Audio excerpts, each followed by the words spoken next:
Illinois. If you've never been to Macomb, it's a lovely little place. And I've been teaching, I hate to say how many years, so we'll just say a few years here at Western, wink, wink. And I am basically the presentation expert for the department. Among the many hats that I wear, I teach obviously presentations, I teach interviewing, I also teach risk and crisis communication. And so some of the things that I do is I talk to different organizations and groups about how to be better, more effective communicators in lots of different types of ways in organizations and cultures, because I also teach classes about culture. So if you have things that you would like to ask or contribute, I am going to highly encourage you to pop those in the chat, unmute yourself.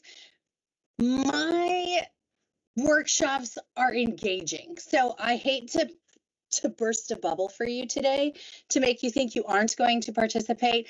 I have 3. Right now, I could put 4 in, but 3 opportunities for you to participate. And that might mean breakout groups. That might mean like chat. Anytime you have a chat, throw it in the chat. But I do have 3 breakout group opportunities for us. So if you want to, if you are able and willing and excited, come off of camera off, come off of mute in those breakout groups, and even here, because I love to see all of your faces, and contribute, because I want this to be a conversation for us.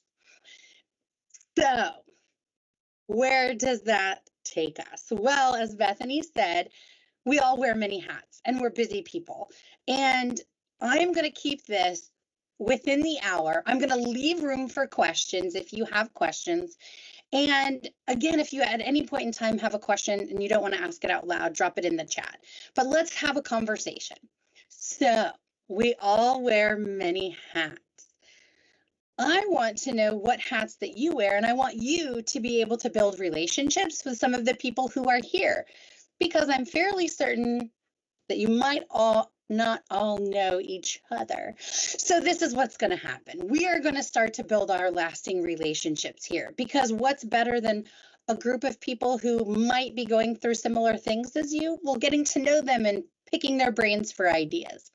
So Bethany is actually going to help us out with this. So what we're going to do is she is going to push the little room button on the top of her screen. She's going to create breakout groups. We're going to have maybe 3 people in a breakout group. And what I want you to do is just get to know another person, the other people in your group. Hopefully there will be 3 of you in a group. Just introduce yourself. Tell them where you're from. Maybe tell them the most challenging part of your week, whatever it is that you want to share. But let's start to get to know each other now. So here we go. Bethany, are we ready? Here we go. Let's go.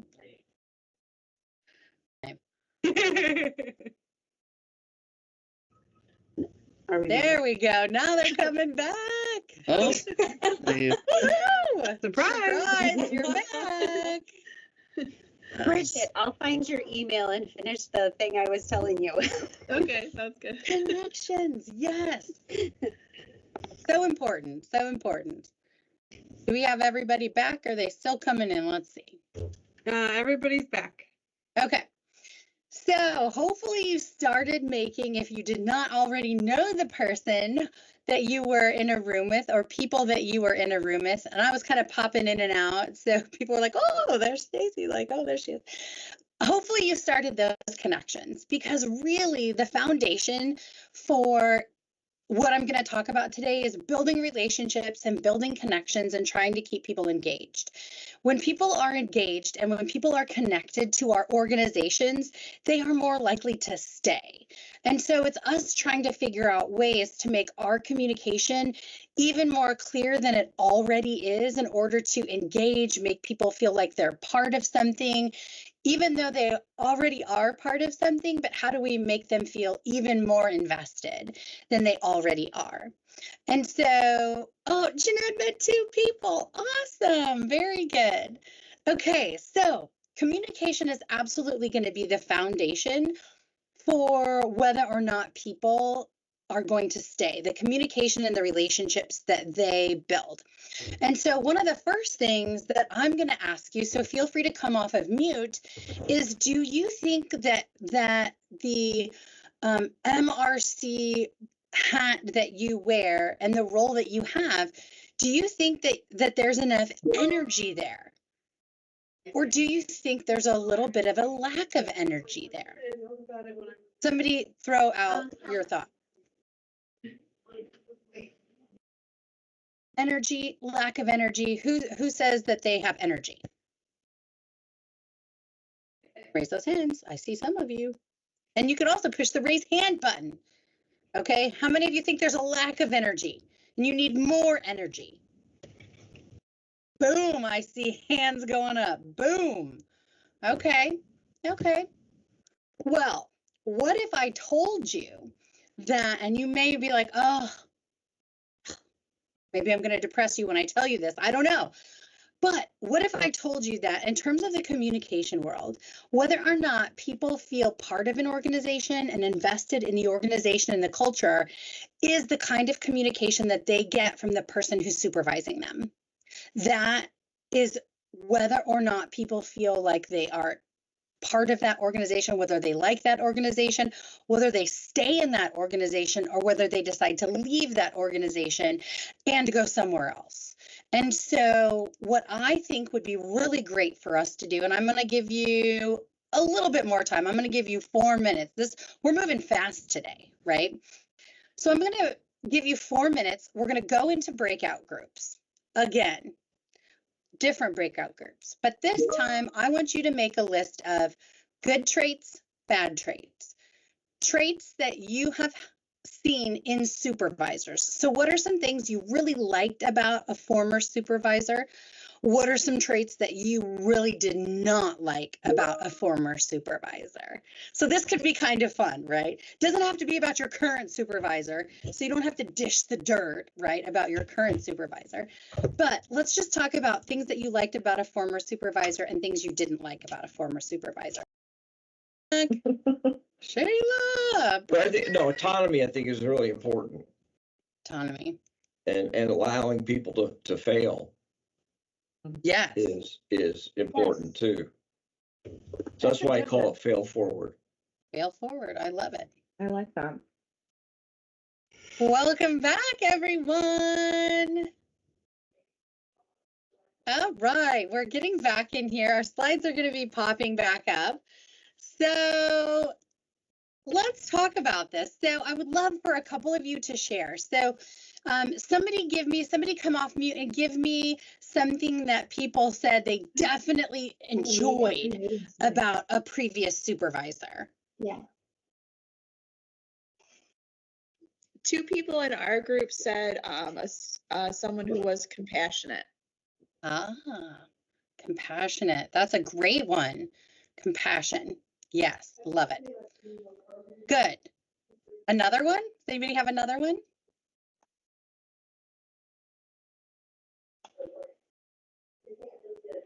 Well, like I said, trust in your abilities and capabilities, and allow you to go out and do what you need to do. And if, like I said, if it went wrong, something happened, then we sit down and discuss it, and that's why I came up with fail forward. Okay, I like both of those a lot. And I think that's important, where administrators will allow you to do your job. And I think most people, most people quit their jobs. I think they generally quit their administration, their managers. That's what they quit. Yes. Yeah. That is, yeah. That's my theory. Yeah. Well, the supervisory communication makes a huge difference. So who had some qualities or traits or characteristics of supervisors they didn't like? Let's hear a couple of those.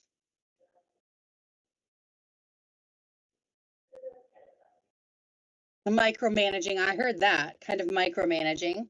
Yeah, that's a huge one. Okay, is there another one? Somebody want to throw out one more?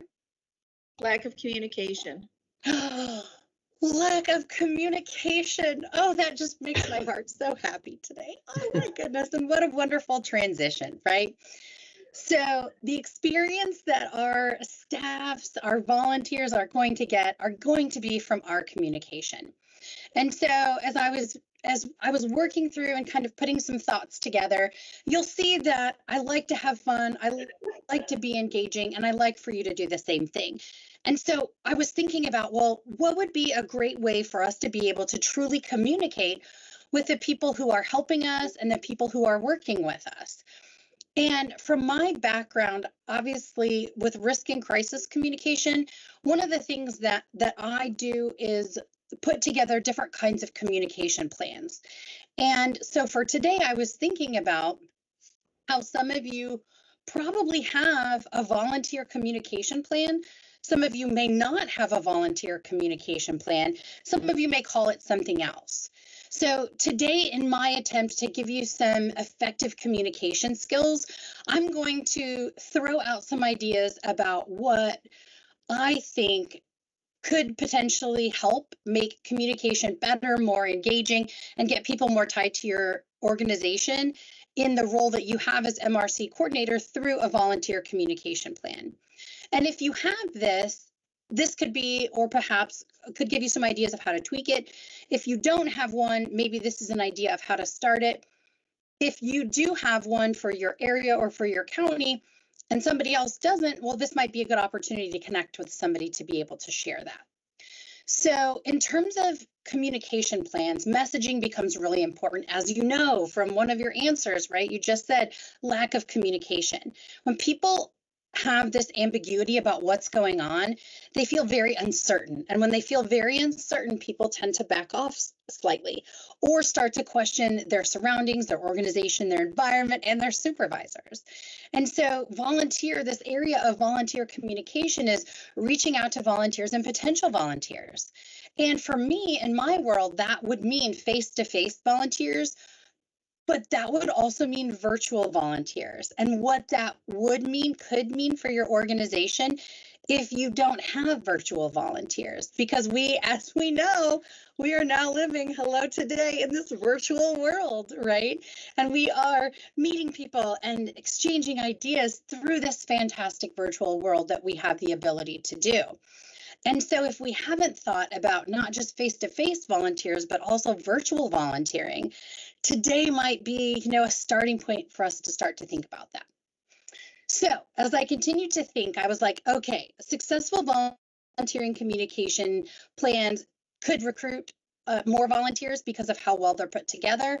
They could improve our overall volunteer experience, keep us running smoothly, maybe reduce volunteer turnover. I was doing a workshop yesterday. I was over in Champaign. Michael was there yesterday. And one of the things that we were talking about were how the number of volunteer participants has dramatically dropped in some areas and in some counties. And so I was thinking through, okay, well, how can we recruit volunteers? That's probably completely a whole other workshop. But that kind of information would be great to have in your volunteer communication plan. And it will save you a lot of time because this would be a document. This would be something that everyone has access to, everyone has, and can be referred to over and over again, time and time again. So I look at this as really a standard that you're setting for all volunteers for the hows and whys of the kinds of communication that you need. So if I go too fast, because when I get excited about things, I talk a little faster. So if I go too fast or we have questions, again, drop them in the chat, or if you like something, you can give me a absolutely in the chat. Like I want you to, light the chat on fire today if you want. So we know volunteering is so important, but communication really does become the oxygen to our relationships. Because as we know from not just volunteering relationships, but friendships, romantic relationships, all kinds of relationships, communication can be that make or break between whether it's successful or not successful. And so as we start to think about this plan, I just want us to kind of keep that idea of relationships in our mind. So how would I organize a plan? I would I was trying to think, okay, simply for our volunteers and for us, I would probably break it down effective communication wise into 3 parts, right? For us kind of thinking through this, what kind of information would need to be in our communication plan for our volunteers? When would we need to communicate with them? What would those situations look like? And then how would we communicate with them? So those to me are kind of the overarching umbrella for how I'm framing suggestions to you today. The what, the when, and the how, right? The what, the when, and the how. So let's start with the what, right? So what would need to be in this communication document, right? Messages are important. Messages provide clarity or confusion. So organizationally speaking, I think, a great way to start a communication plan is to put that organizational information in there. What's the mission of the organization? What are you doing in the MRC for your particular county? What's your vision? What are the duties and responsibilities of your organization for the people who participate in it? So that could be you, that could be other individuals, that could be staff, that could be volunteers. What is the organizational flow? It's much easier to figure out who and what to go to if you know who the what are and the where they are and the what they do. That's so much easier to get that lay of the land. So that would be a communication chunk. That would be probably the first chunk that I would have in a communication plan for volunteers for my area. The second thing I would put in there are about the volunteers. I would put information about why they're essential. So things that I would put in there would be the impact that I would see that the volunteers have on the community. Why is their role important? People like to know that they are seen, that they are heard, that they matter, especially when they give their time freely, like volunteers do. Some of them give hundreds of hours and are there whenever we need it. So to know that they feel seen and heard, I think is really important. To have something in there about their impact. How to recruit new volunteers. Like I said, we could completely talk about recruiting in a different, in a different workshop, because that would probably take the whole time. But I would have something in there about how you recruit new volunteers. What does your recruitment process look like? And what does it entail, right? I would put in there common ways for volunteers to get involved. New volunteers, we can't assume that they know. Because if I'm a new volunteer to an organization, I may not know all the opportunities that exist. And having something like this would be fantastic to look at, because I would say, these are all of the ways that I could get involved. That's amazing. I had no idea that this even existed. So we can't assume, right? Because I'm putting myself into, if I were to volunteer for the MRC and I came in, what would be the questions that I would have? So I'm kind of looking at this from a different perspective or a different frame. And then how will the volunteers be trained? Is there a training program for volunteers? If there isn't, now might be a great time to think about what that might look like. And you have a friend who does training and development. Clearly, that's what I do. I teach that, I live that, I breathe that. That's part of what I do when I consult, is I talk about training and development, how to put those trainings together so that the people who are there at that training can get something out of it, because that's why we do trainings. So that's important to know how the volunteers will be trained. I would put sections in there about expectations. Dun, da, da, da. They're everywhere. We have expectations of everything. You have expectations of today, of will it be fun or will it be boring? Hopefully it's the fun part. Expectations of what you will learn. Is it going to be helpful or is it not going to be helpful? Expectations for everything. People, events, situations, everything. So I would put some general expectations in there. As a volunteer, what can you generally expect from me, from the MRC? What can you expect? And how can I, as a supervisor or coordinator, how can I be an asset or a resource for you? Then I'm going to get down to the nitty-gritty. I'm going to put in a specific expectation part about some of the opportunities. So what are some of the most common opportunities that volunteers help with? And I would probably list, if you're doing maybe a flu shot clinic, if you're helping with that, I'm just going to make up this example, right? If you're helping with a flu shot clinic, what would be some common things that a volunteer would expect if they were helping with that, right? Because again, the more communication or the more examples that we give them, the more that their expectations will have a baseline and the less ambiguity that they will have. So they'll kind of already have an idea about some of the opportunities that they might be able to get involved with. You'll have to tell them what you expect of them and what you don't. There's the flip side. So what do you expect and what don't you expect? That becomes really important. I don't know about you, but volunteers, I love it. You know, there are expectations of the wonderful things that they do. Sometimes they do too much or they do what you didn't want them to do. And they don't know what to do sometimes, right? So if they have those clear guidelines, again, the more clear that they have those guidelines, the better they will know what to expect going into a situation. Okay, I'm going to throw this at you as well. If you don't have a number 2, I'm going to advise you get a chief volunteer to help you out. Who is a volunteer that does a lot? Some of you are laughing. I love it. I love that you're on camera. I love this, right?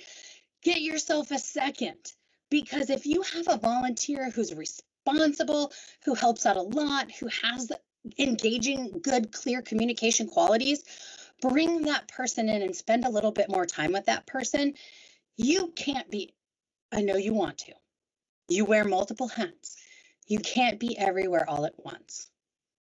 Unless you have this power that I don't know about, and if you do and you can teleport and transport, let me know, because I would like to have that. But we can't be everywhere at once. So who is a volunteer that you can bring them in and train them a little bit extra to be a pinpoint person for you to help you relay messages to other volunteers when a time arises? I think this is really key, and this is something that we may be like, oh, I'm not talking about training them to do your job. I'm talking about training them to help you in this aspect of communicating with other volunteers. I'm not asking you to train them to make decisions. Just how can you help get a good, responsible, consistent volunteer to help you lead other volunteers, like a lead, I don't want to say a lead volunteer, but maybe a volunteer engagement specialist. And I threw some fun titles at you so you can kind of think through what that might look like for you. A champion of service, a chief of social good, perhaps, would be your number 2. A chief of volunteer outreach. Could you bring on a good volunteer with you to help you with some of these communication messages? I hope the answer is yes, right? Because again, the more volunteers feel and others feel invested in the organization, the more they're going to persist in that organization. Okay, that's the what. Does anybody have questions about the what? Those are the top things I would put in there. I would probably put more, but those are the top. Okay. I see no hands. I see no questions being thrown at me. Let's go to the when. When do you communicate with volunteers? Above all, you need a plan. You've got to have a plan. Consistency is important. Consistency is important. Consistency is important. When do you communicate with volunteers? I'm going to throw this at you. Some of you may do this beautifully. I would love to know. Volunteers should be communicated to regularly. You don't need to over communicate with them, but clear, regular communication is important. So in times, not just when there's a crisis or when there's a need, but in times when there isn't as well, because you want to feel connected, just like I wanted you to introduce yourself to another person here today to be a bit more connected with someone. We want volunteers to be connected with each other as well and with you. And so how are you going to communicate with them? How are you going to keep them in the know, keep them in the loop? We all love to be in the know and to be kept in the loop. So how can you keep them connected to each other and to you and MRC? So let them know in this communication plan, this volunteer communication plan, what they can expect. Can they expect monthly communication? Can they expect weekly communication? And then we're going to talk about in what format in just a little bit. And Nikki says it's so important. And one of our biggest challenges is when we don't have a lot of things for them to go and do. And Nikki, I will solve that problem for you. There are things we can have your volunteers do. I'm going to give you some ideas. Is that okay? Because I have them in here anyway, so I'm going to give them to you anyway. You may hate them. You have them. Good. And the ideas that I'm going to give you, it's small. I have tons more, but I want to be very mindful of your time. So I'm giving you a small sample of things that you could have volunteers help with in down times, right? So they need to know when to expect your communication, right? The first of the month, the end of the month. If there's a time of need, how quickly will you get to them? How quickly will they be contacted? And in what format will they be contacted? And that comes in the how part. After events, after they are needed, the follow-up can be so important.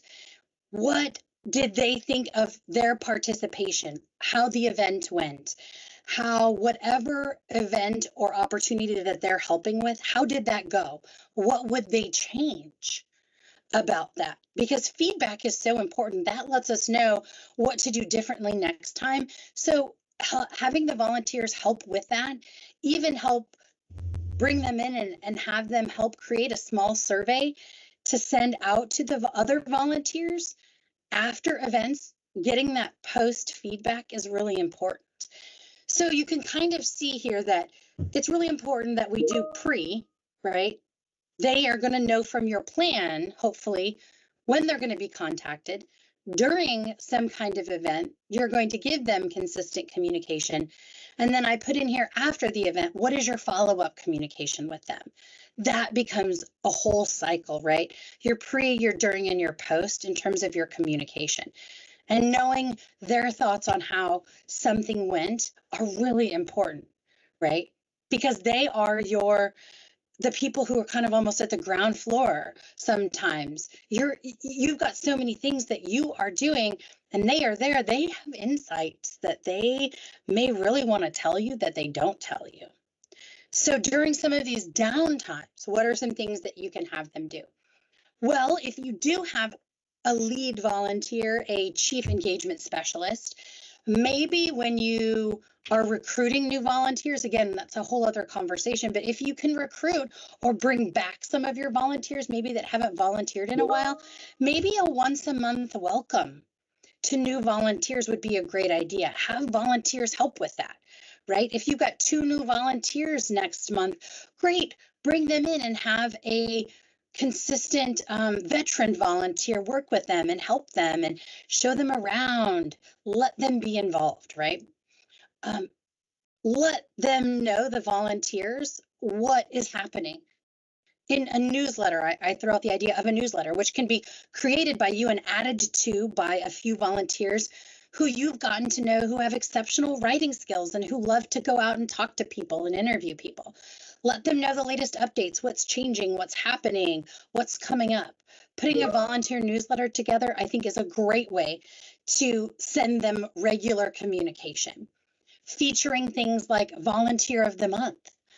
If you have a lead volunteer help you, or a few lead volunteers help you, they can collect this information, right? They can go out and talk to another volunteer. Hey, we want to feature you. You did such a great job helping us with X last month. We want to make you a Volunteer of the Month in our next newsletter.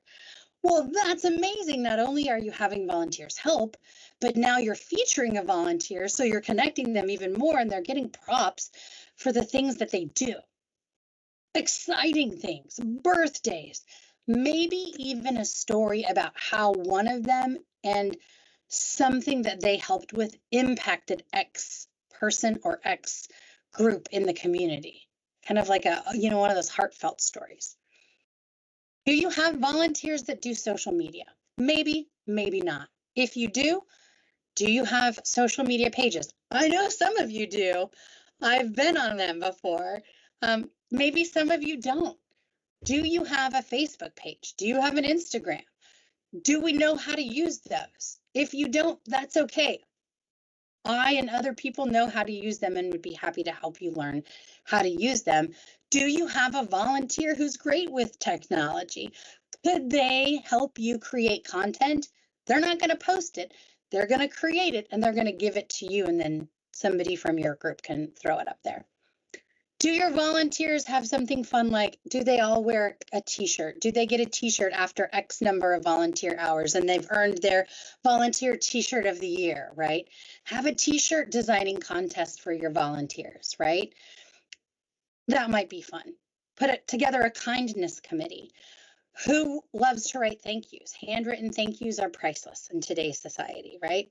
Do you have a kindness committee? Can you get a couple of volunteers together to help go around and spread a little bit of appreciation and spread a little bit of kindness, not just to you and other individuals who are working with MRC, but also maybe just other volunteers in general. So I've given you a few ideas. Like I said, this is just a slice of some of the things that we're thinking about, but I was thinking about fun and engaging things that might be really interesting for the volunteers to be part of. I mentioned to you thank yous. So this obviously is just an example. If volunteers love to write and have great handwriting, some people love writing, whether it's emails or handwritten notes, of course, you can create a template such as this and put it in your volunteer plan, and then it's there. Right. And you can kind of do a plug and play, if you will, for different things. It's kind of a standard, but then the volunteer has a template for what could go in a thank you. Obviously they have leeway to change it and make it more personal, obviously, but having some kind of template in your plan is a great way to kind of get that started. Okay, we've talked about the what. We've talked about the when. Those decisions you have to make, and you have to make them. Unfortunately, you as a coordinator would be the person to make that decision. When am I going to communicate with them? How? This is tough. I'll be honest with you. Depending on where you live, depending on the population of people in your area, you are going to need to learn about the preferred method of communication for your volunteers. Perhaps some of them have waned away because they're tired, they're burnt out, they don't get your communication. Maybe they're just needing a break, but maybe the way that messages are coming to them isn't a way that they understand or know very well.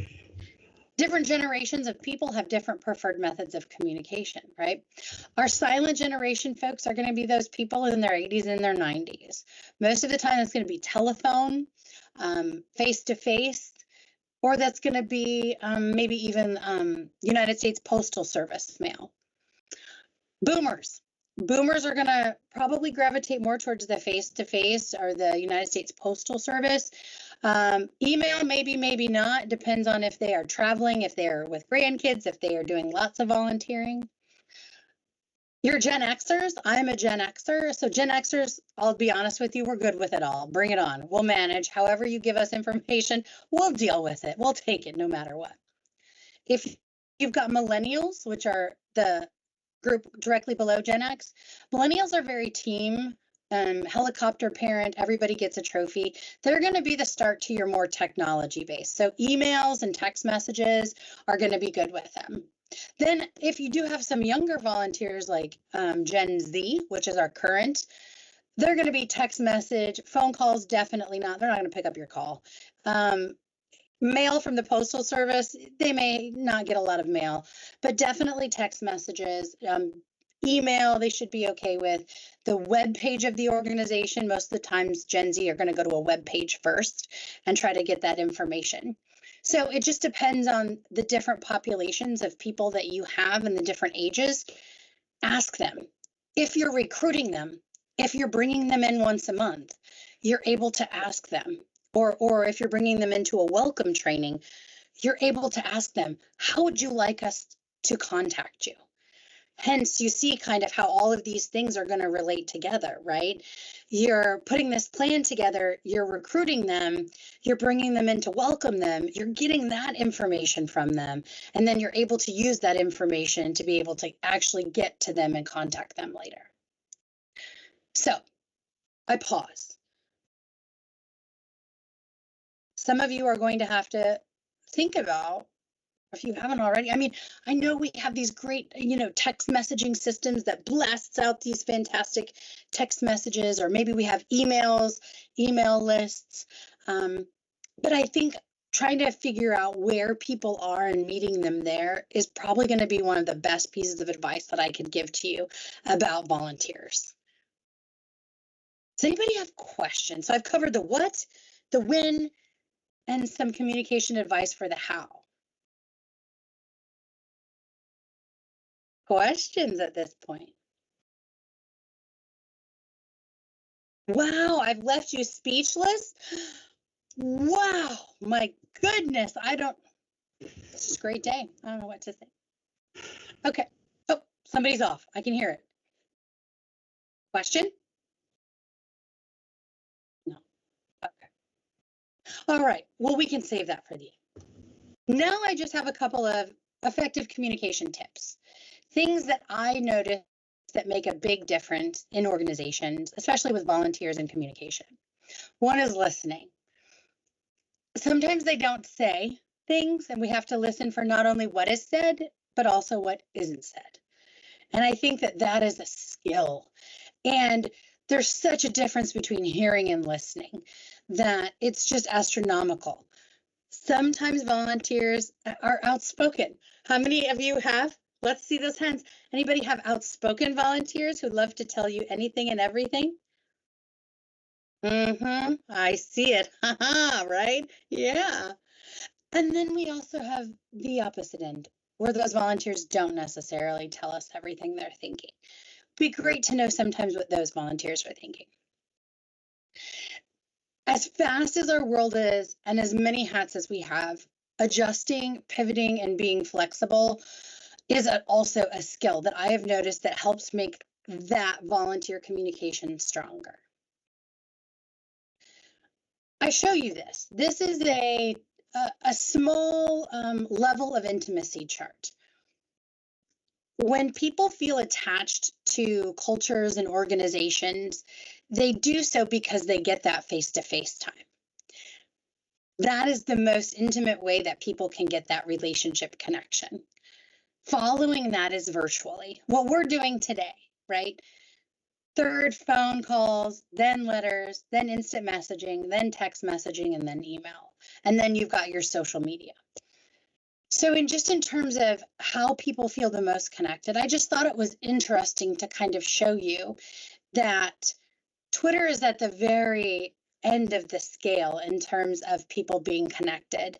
Social media is at the very end versus these times when we get together with them. So thinking about how we can get our volunteers together, even if it's like tea on a Tuesday, right? Having, an hour on a Tuesday afternoon where you invite the volunteers to come in and have tea with you, right?